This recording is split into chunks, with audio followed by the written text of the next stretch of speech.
Let's open our Bibles sa 1 Timothy chapter 6, verse 6 to 8. Itong ating main verse. But godliness with contentment is great gain, for we brought nothing into this world, and it is certain we can carry nothing. And having food and raiment, let us be herewith content. So Christians, great gain. Kung nabasa niyo yung verse 6, actually yan ang una kong title, Godliness with Contentment. Sabi ko, lagyan natin Christian great gain. Ano ba yung gain? Great, positive yan, no? Pag nabasa mo, dalawang positive word yun. Great, tsaka yung gain. Positive. So pag nabasa mo pa lang yan, medyo makukuha ka na eh. Oops, ano kaya? Kristiyano ka. Para sa akin yan. Ano kaya yung great gain na meron ako bilang Kristiyano? So, makinig ka. So, sa verse, parang expository ito ng tatlong verse, but I need to have supporting verses para lalo nating masuportahan ang ating message na gusto ko iparating. Godliness with contentment. In our message for tonight, we'll be studying about yung great gain na meron ng Kristiyano in having an attitude of yung godliness with contentment. Meron ba ano? Paano ba yun?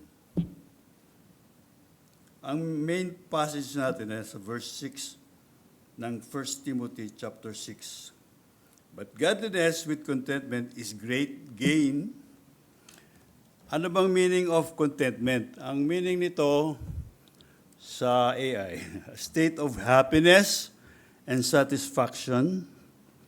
Synonym, satisfaction, fulfillment, gladness. Sa Greek, ang meaning na ginamit din sa Greek ay autokeria. By it, they mean a complete self-sufficiency. So, yun lang naman sa Greek. They meant a frame of mind which was completely independent of all outward things and which carried the secret of happiness within itself. Contentment never comes from the possession of external things. That's the commentary of Barclay. Yeah? By nature, and in general, all of us will never be satisfied. Let me share to you King Solomon's wisdom from God. Ecclesiastes chapter 5, verse 10 to 11. Sa 10 sabi niya, He that loveth silver shall not be satisfied with silver, nor he that loveth abundance with increase. This is also vanity. Solomon knew that the gathering of riches did not satisfy. Manggaling ba naman sa isang napakatalino at napakayamang hari yung sinasabi, alam niya. Pero ito nang galing sa ordinaryo, sasabihin mo, baka nainggit lang yan, kaya ganyan sinasabi, pero siya mismo, ang nagsasabi, yung sino yung napakatalino at napakaraming pera, grabe yung palasyo. Nasabi niya to. So alam niya.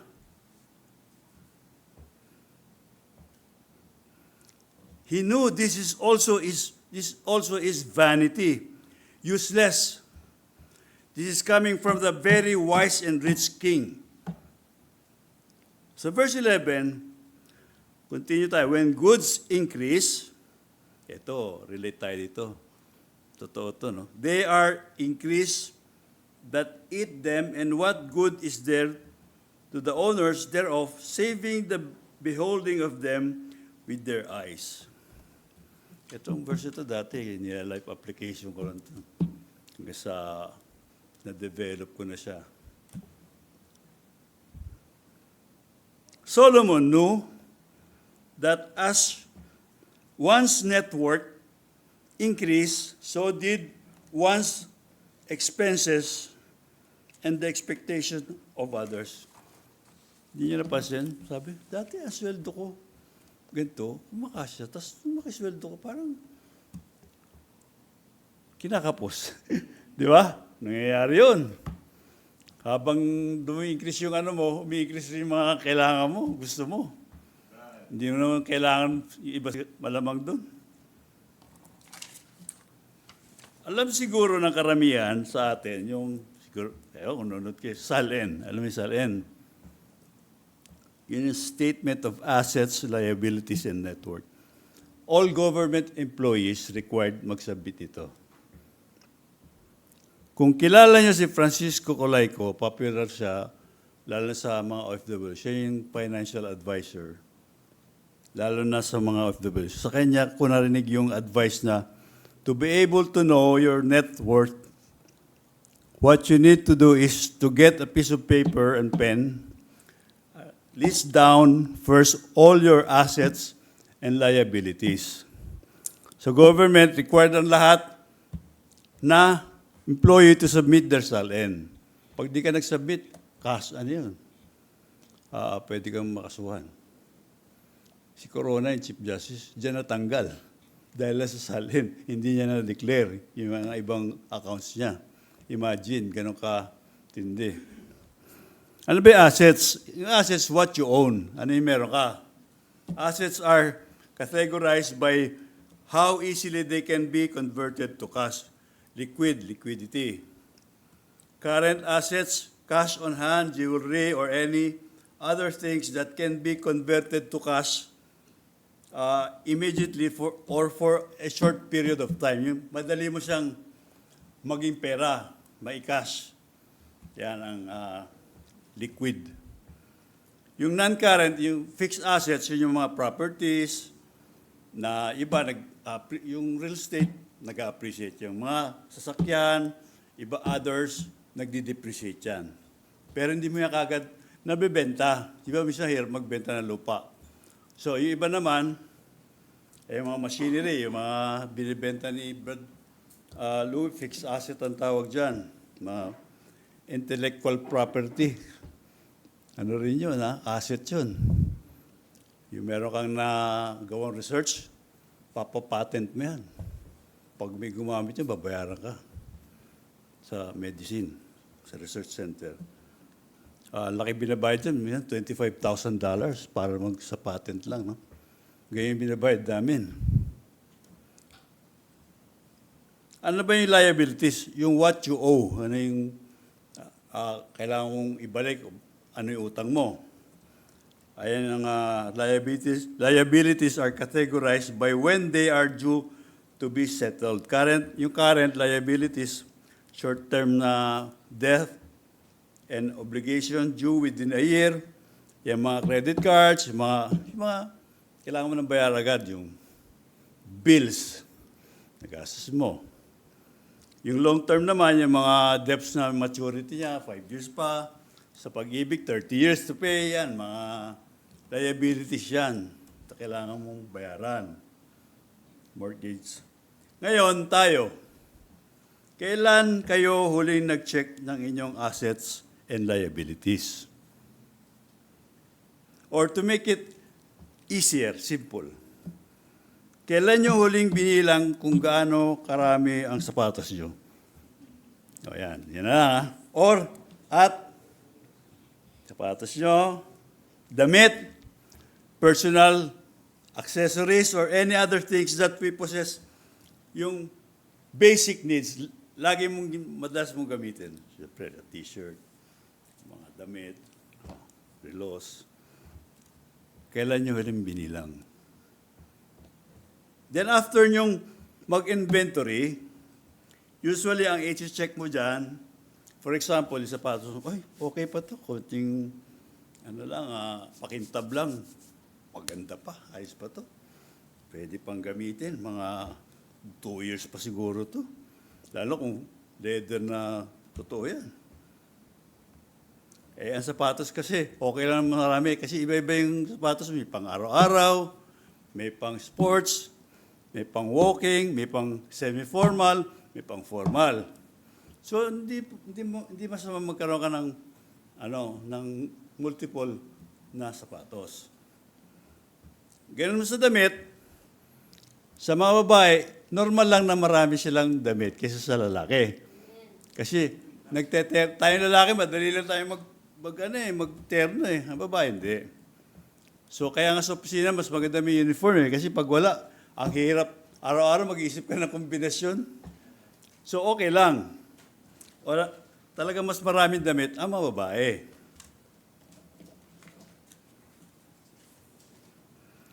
Okay. After nyo na mabilang at na-check mo, and then, tanungin mo sarili mo natin. Bakit pag may online sale ay ang bilis mong ilagay agad sa cart, add to cart ka agad? Bakit kaya? Yung iba naman, buy now. Yung nakalagay add to cart, buy now.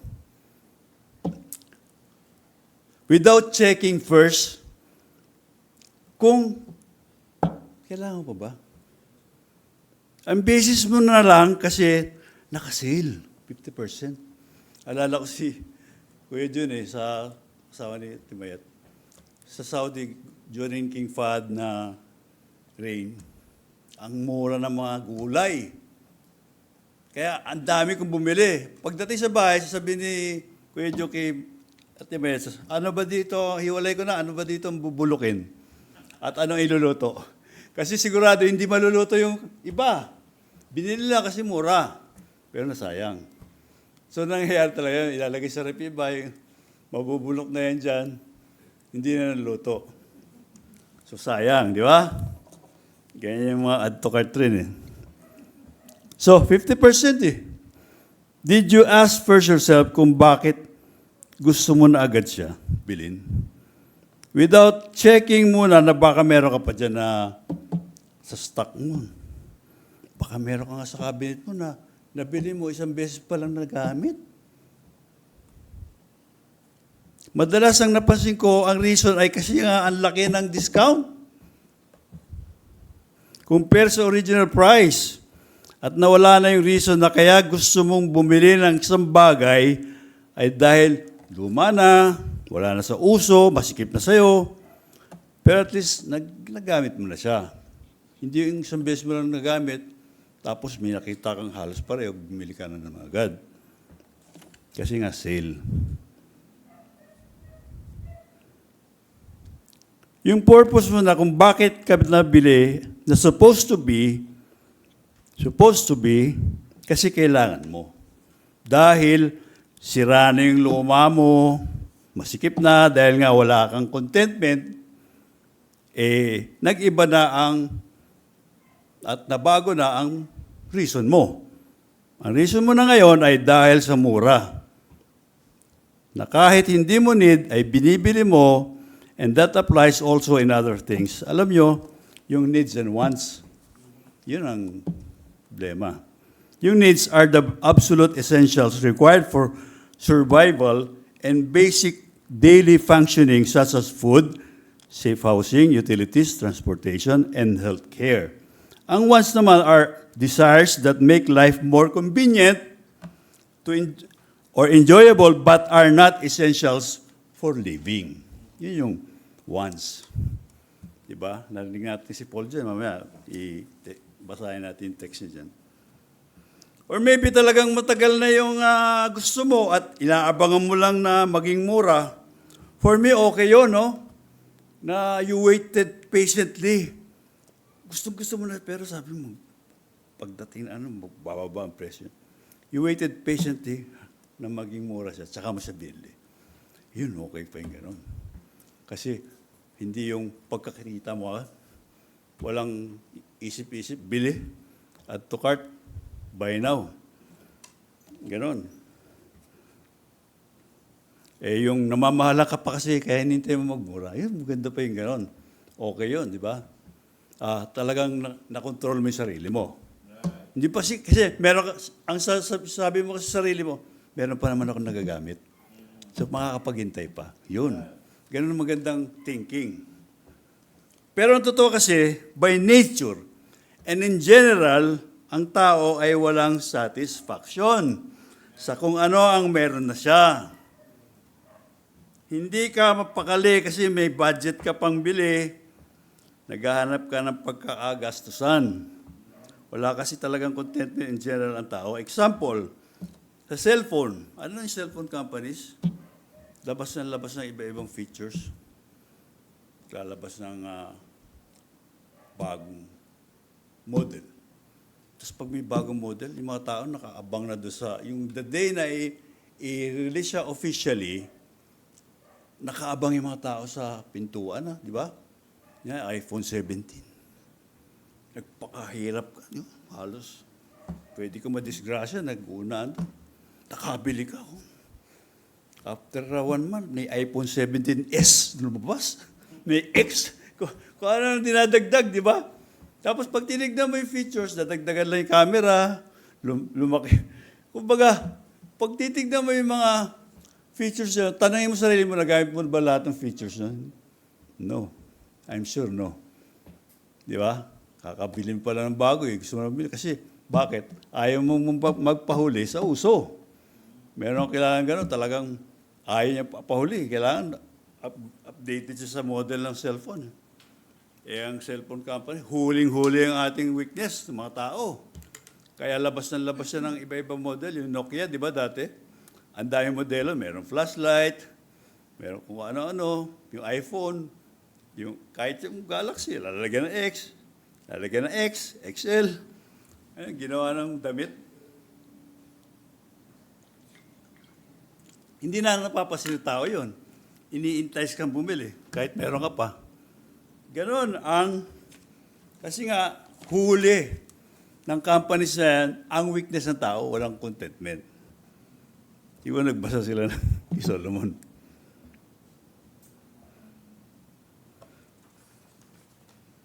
Di ba rin nga madisgrasya, may stampede. Basta makauna ka lang, sabi mo lang, isa ako sa nagkaroon ng unang-unang cellphone na model na to. May lalabas pa pala ba? Bigla. Materialism. Materialism is a desire to possess things instead of a love for the God who made those things. Okay? Instead na yung mahalin mo yung gumawa ng bagay na yan, yung bagay na yan ang minamahal mo. Diba? Yung Diyos lahat ang may gawa. Yan ang dapat niya. Pero yung minamahal mo, yung material. Bilang Kristiyano, dapat ang attitude natin, pagdating sa contentment, ay mabago na. And this is very possible because we now have Christ. We are now a new creature. 2 Corinthians 5:17, therefore, if any man be in Christ, he is a new creature. All things are passed away. Behold, all things are become new. Remember, we still have the old things. Ang good news, we have now the new creature, andyan ang Holy Spirit, na pwede mong paglabanan yung mga pagsubok na yan. Before, hindi mo pwede labanan kasi wala yung Holy Spirit. Holy Spirit is convicting us according to the Bible na basa mo. At gusto mo ang Holy Spirit ay hindi i-grieve. So yung kung ano yung will ng Diyos, yun ang nasusunod. Ang tawag doon, filled with the Holy Spirit. Tawag doon. Meron kayong dwelling of the Holy Spirit, kasi ikaw ay new creature, meron kayong dwelling. And then, every time you follow the will of God, ang tawag doon, filled with the Holy Spirit. Nalulugod ang Panginoon sa ganun. So, hindi man tayo kinokontrol ng Diyos na dapat ito lang gawin mo. Contentment is one of the greatest assets of life. And we Christians should use this. Pero bakit may mga Kristiyano na parang wala? Wala pa rin satisfaction sa buhay. Yun nga, may kilala ko. Sa online, na mabili, di ba? Kakabang lagi sa mine. Mga live selling. Parang hindi na yung purpose kailangan niya eh. Kasi nakuha na siya yung ang sarap mag-online bumili. Wala na. The old nature, pagka ganun, yung old nature is the one winning the battle against your new nature na may Holy Spirit, supposedly. So yun ang nananalo, yung old mo. Kaya huwag kang magkataka bakit nag-fall ka. Meron kang old nature. Yun ang nananaig. Godliness is conforming to the laws and will of God. Bilang Kristiyano, our mind should be renewed according to the will of God and not to be conformed in this world, Romans 12:2, and be not conformed to this world, but be ye transformed by the renewing of your mind, that you may prove what is that good and acceptable and perfect will of God. That's your new mind, being a new creature. As Christians, we can be content of what we currently have at hindi yung sasabihin mo na, magiging kontento lang ako, Brad, pag ako ay dumami ang pera. Nakabenta ako maraming machine. At nagkaroon ako ng matibay na negosyo. Tsaka ako makukontento. Ma-promote ka, no? Na may malaking sweldo. Kukontento na ako niyan. Sabi mo lang yun. Alam mo, ang magkaroon ka ng content, commanded dyan sa atin eh. We are commanded to be content. Hebrews 13:5, let your conversation be without covetousness. Covetousness is, you'd like to have something sa mabilis sa paraan. Hindi mo pa naman dapat mapunta sa'yo. Ang lottery, di ba? Manalo ko million. Ilan ba ito hataya dyan? Yung chances mo, 0.0001. Ganon, di ba? Pero gusto mo, ang dami pipila. So, and be content with such things as you have, for He had said, I will never leave thee nor forsake thee. We are commanded to be content. Sinasabi tayo, maging kontento kayo kung ano meron kayo. Sabi ng Bible. Simulan mo kung ano ang meron ka. Huwag yung simulan mo, anong wala ka ba? Simulan mo kung ano meron ka. When is the last time nag-inventory ka ng assets and liabilities mo? No. Or are you doing it? Since renewed ka na tayo, renewed mind na tayo, ang Christian. Before, ang tawag mo assets. Ang tawag mo na ngayon sa asset, bilang Kristiyano, ay you call it now a blessing. Pagkakaiba, di ba? Yun na yung mind mo, renewed mind eh. Yung naman liabilities, ang tawag mo na dyan ay pagsubok, trials, or thorn in the flesh. Yun na yung mind mo, no? Di ba? Ang laki ng pagkakaiba nun. Na ganun ang thinking mo, itong assets ko, blessing lang to ng Panginoon. Thorn in the flesh to remind us na always maging humble like our Savior and Lord Jesus Christ. Yun ang purpose nun.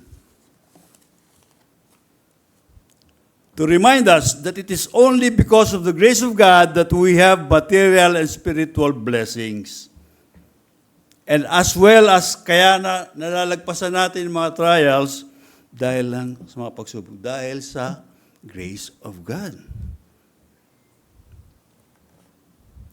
Most importantly is to keep us relying on God.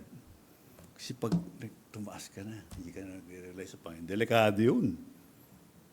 So yun yung renewed mind dapat ng Kristiyano. Iba na. Tawag niya sa assets, blessing niya. Dahil mo na assets, hindi, blessing yan. Di ba? But, ganda yung benta mo hindi, ang ganda ng blessings ko. Yun na yung, yun na yung bukang bibig mo, di ba? Tulad pag nakabenta ng machine yan, blessing na yung tawag yan sa yung proceeds ng binagbenta. So pagka nagkaroon siya ng mga pagsubok doon sa pagbibenta, nagkaroon ng mga aberya, ang tawag doon ay yung liabilities, yung tawag niya doon ay pagsubok, thorn in the flesh. Ay malalagpasan naman yun. Ganun ka na mag-isip eh. When was the last time you counted your blessings and named them one by one? Kinakanta natin yun eh. Write down all things God has done in your life and all the times God has answered your prayers and all the times that you overcome many trials. God always has a plan. And when you go through trials, read what you wrote. And know He allows things to happen for a reason. He knows what is best for us. Counting our blessing is always being humble and giving thanks for everything in life. We are thankful for Jesus Christ, who is everything. John 1:3. All things were made by Him, and without Him was not anything made that was made. Kung wala ang Panginoon, wala ang lahat dito. Yan ang sabi ng Bible eh. So, ikaw, Kristiyano, ano bang inaalala mo dyan? We are thankful for food, friends, family, brethren, God's love. We are thankful for that. Appreciate everything in life because there are people who are starving in a way harder situation than us. Your bad days are someone's good days.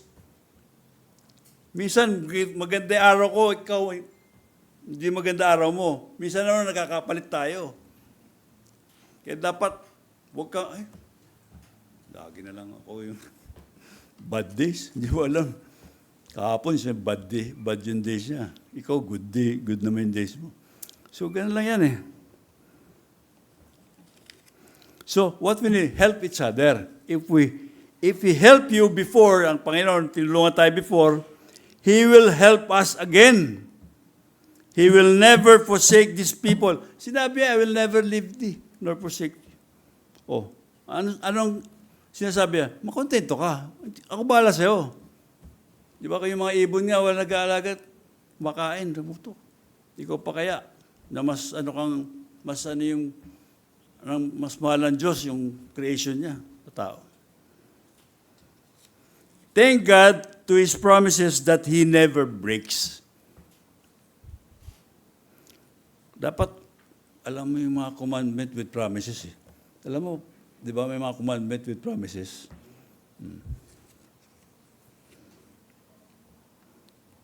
So, continue natin sa verse 7 to 8 ng ating main text.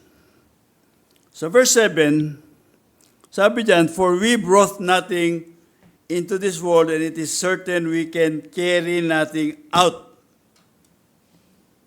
And having food and raiment, let us be therewith content. You know, ang sabi, karoon ka lang ng damit at kinakain, makontento ka na dapat. Maging masaya ka na eh.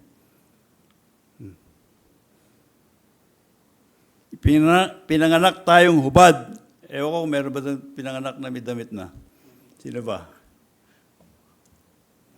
Iba may buhok. Kadalasan talagang wala pa. Wala rin naman yung may ipin na. Pero wala talagang panganak na may damit na. So hubad tayo na lumabas sa mundong ito.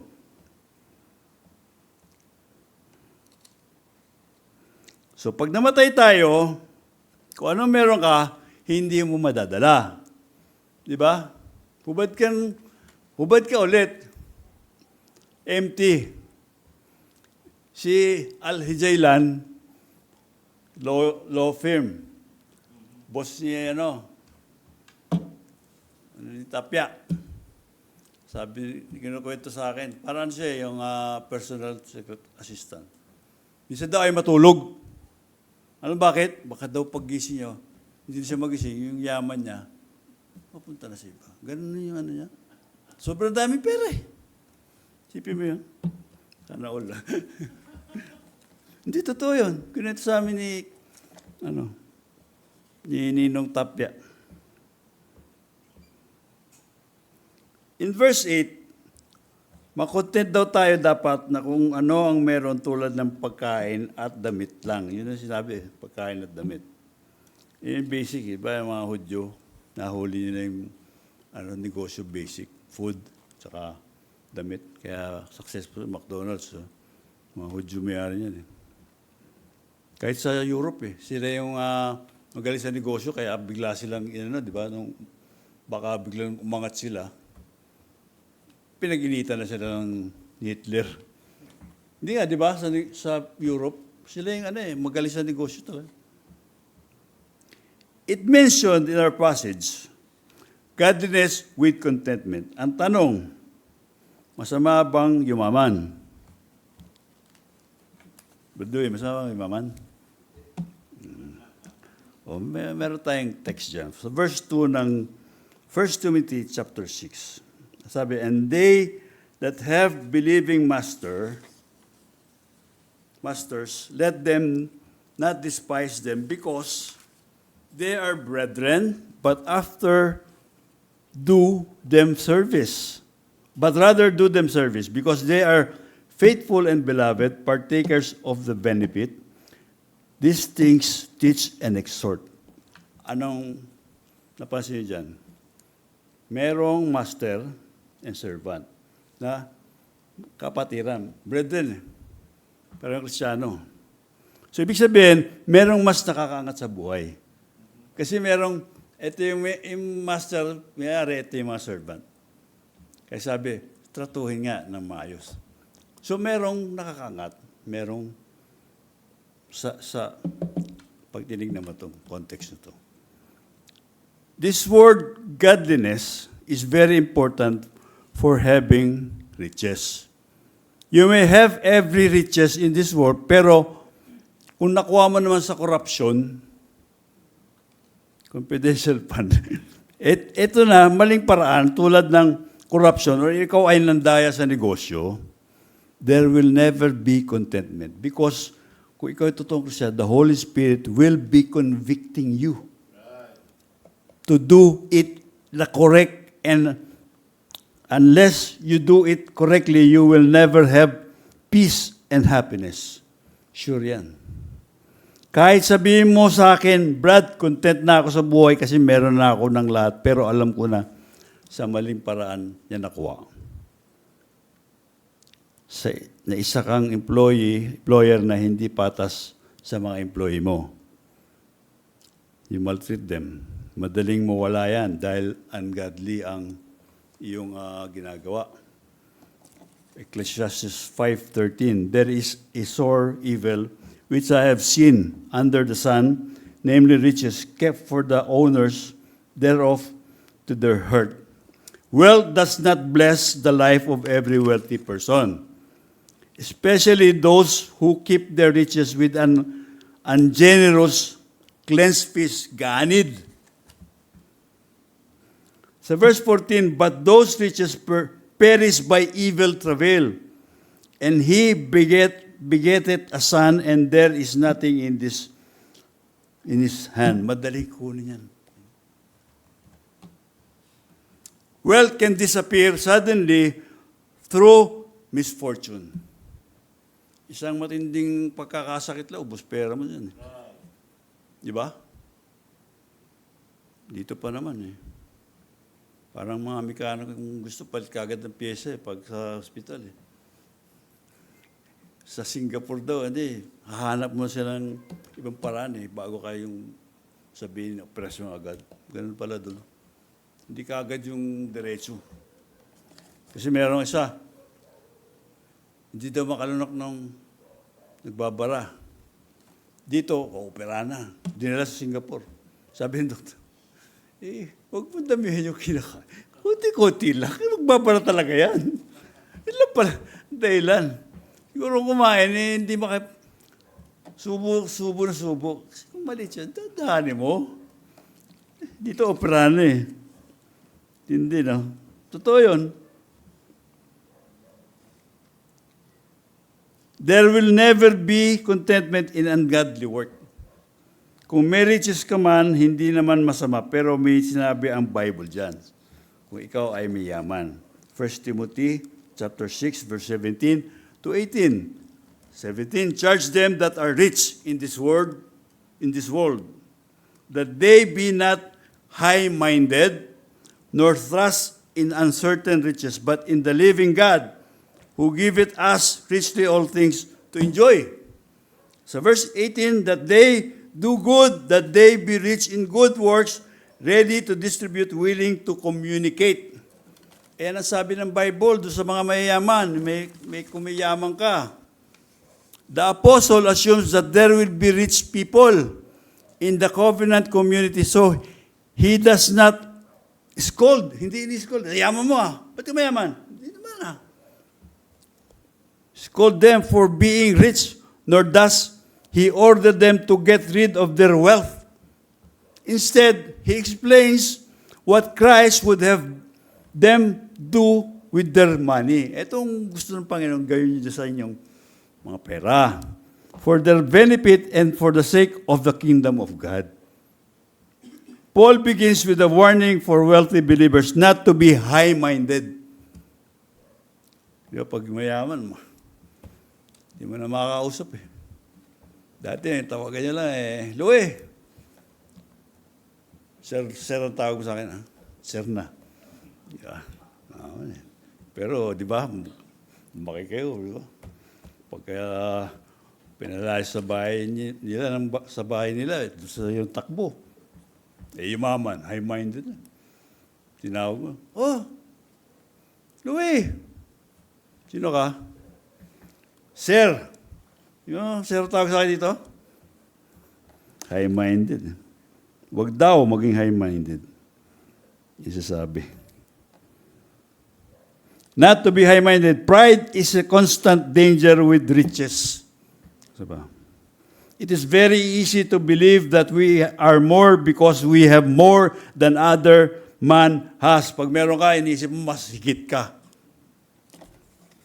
With riches comes the temptation to view oneself as inherently better than others. Iniisip mo, mas mabuti ka sa iba, mas higit ka sa iba.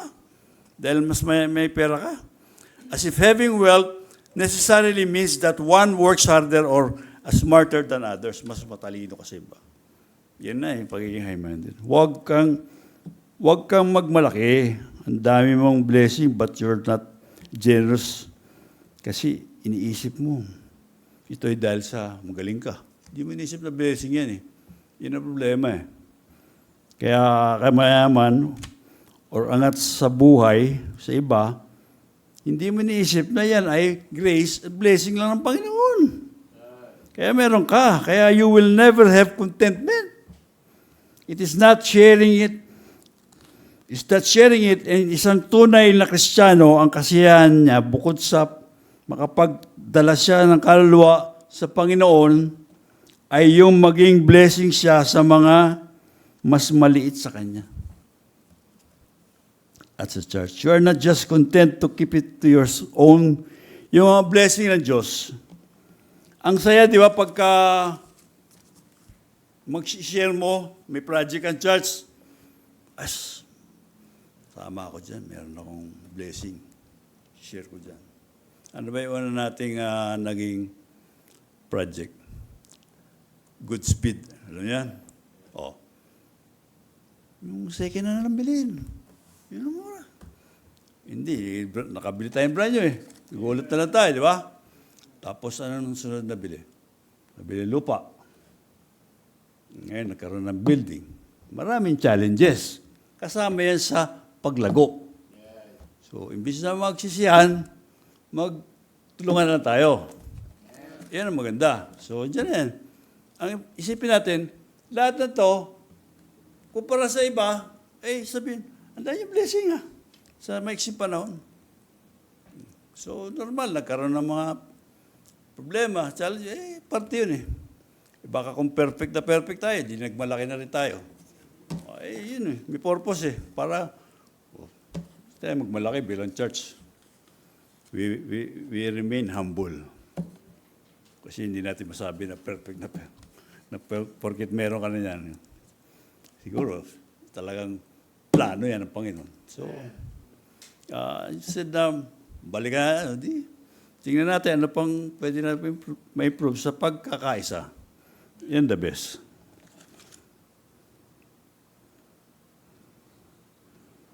Wealthy people must always recognize their fortune for what it is, a blessing. The apostle further reminded Timothy that there is really no relationship between godliness and one's material possession. Material things are transitory as we enter the world without any so we shall live it out. Verse 7. Possessions are simply tools we can use to bring glory to God. Having the basic necessities of life, food and clothing, we can and should be content, sabi. So, last page na to, no? After na maka-close ng deal, si Brad Louie, yan. Gandang, malaki naging komisyon niya. Bilang Kristiyano, hindi pa siya kontento doon. Bakit? Bilang Kristiyano, after mo makakuha, makasara ng deal, ang ganda ng benta mo, malaki. Nakukontento ka lang after mong ma-share yung blessing mo sa Panginoon. Yun ang contentment mo na makompleto, karoon ka ng blessing, material blessing, and then, kailangan, Panginoon, makasama dito sa blessing ko. Yun ang contentment ng isang Kristiyano. Kung di niya may share sa Panginoon, wala siyang content. Kulang ang kasiyahan niya. So gagawin niya ay maglalaan siya talaga para sa Panginoon. Kasama ang Panginoon dito. Panginoon, ang nagbigay nito, kaya dapat ang Panginoon ay makinabang, magkaroon dito. Yun ang thinking ng Kristiyano. Yun ang attitude dapat ng renewed mind as a Christian. Pagdating sa contentment. Philippians chapter 4, verse 11. Not that I speak in respect of want. Yung sinabi siya, it's in want. For I have learned in whatsoever state I am, therewith to be content. Like the Apostle Paul, we must learn the lesson of healthy detachment from material things. Ecclesiastes chapter 5:12, the sleep of a laboring man is sweet. Tingnan, whether he eat little or much, but the abundance of the rich will not suffer him to sleep. Hindi nga matulog dahil, baka mauna ako yung pera. No? Pero yung simple tao, ang sarap ng tulog niya. Makakain lang siya ng konti or much. Kontento na siya. Pero yung mga mayaman, tatakot siya, baka i-assassinate, hold the pen. Godliness with contentment should be our attitude. A true Christian's contentment is giving glory to God. 1 Timothy chapter 6, but godliness with contentment is great gain. Christian's gain is having an attitude of godliness with contentment. Yan natin yung mensahe sa gabi ito.